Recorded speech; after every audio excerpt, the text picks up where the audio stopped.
रक्षा मंत्री का कांग्रेस व सपा पर हमला।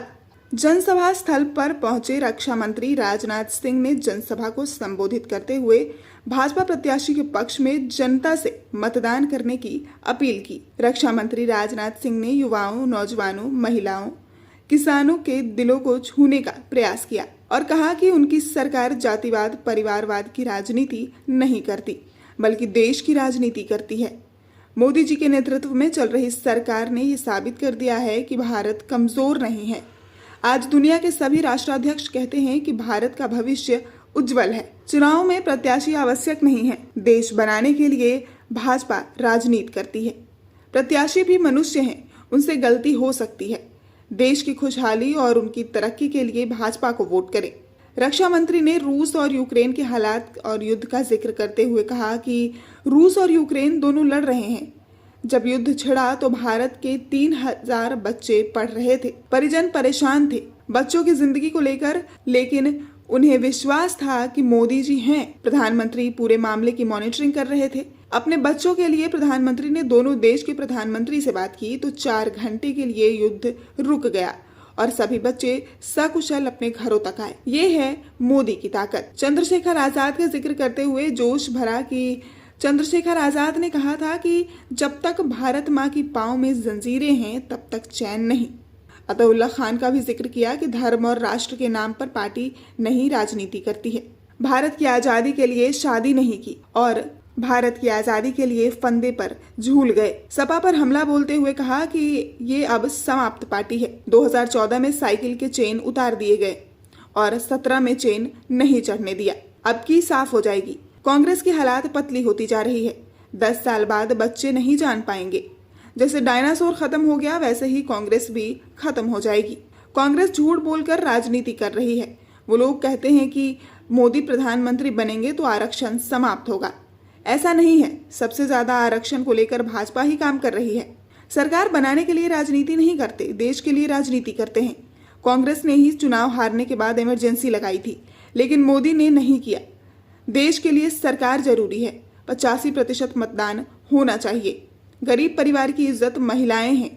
मोदी जी ने महिलाओं के लिए शौचालय, गैस की व्यवस्था की। भाजपा पक्षपात नहीं करती। रेडी पटरी वालों के लिए भी सरकार काम कर रही है। डिजिटल को लेकर भारत विकसित है और कमजोर नहीं। हमने कहा था कि आएंगे और अयोध्या में राम मंदिर बन गया। भारत में राम राज्य का आगाज होकर रहेगा। 370 हटाएंगे, उसे हटा दिया। पीओके में आवाज उठ रही है कि हम भारत के साथ जाना चाह रहे हैं। पीओके के लिए आक्रमण नहीं, खुद चल कर आएंगे।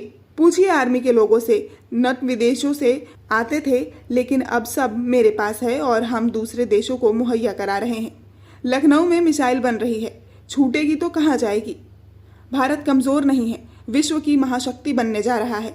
पूरे विश्व के लोग हमारे परिवार के सदस्य हैं। कमजोर की बात कोई नहीं सुनता, लेकिन हम सुनते हैं। हम किसी को आंख नहीं दिखाते, लेकिन कोई आंख दिखाता है तो जवाब देते हैं।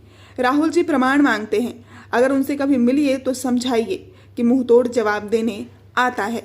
भोजपुरी में कहा कि मैं इस धरती से जुड़ा हूं, आप लोग हरीश को जिताइए, फिर आऊंगा, लेकिन जनता का अभिवादन के लिए आऊंगा।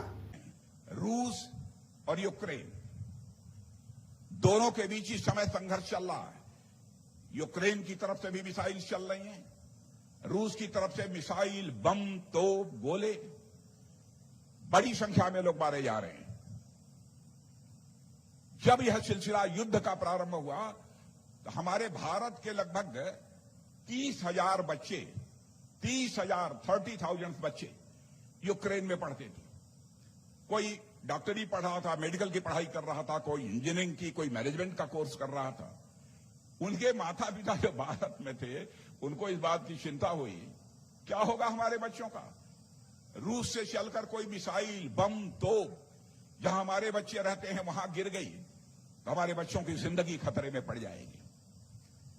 लेकिन उन लोगों को इस बात का विश्वास है कि विश्वास था कि इसका समाधान यदि कोई दे सकता है तो भारत के प्रधानमंत्री मोदी जी दे सकते हैं। और मैं उस घटना का प्रत्यक्ष साक्षी हूं, साथ बैठने वाला हूं।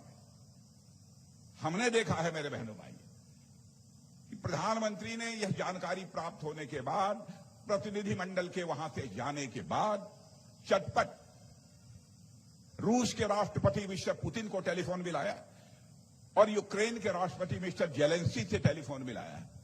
और आपको जानकर गौरव की अनुभूति होनी चाहिए, 4.5 घंटे के लिए युद्ध रुक गया और हमारे 22,000 से अधिक बच्चे यूक्रेन से चलकर भारत आ गए।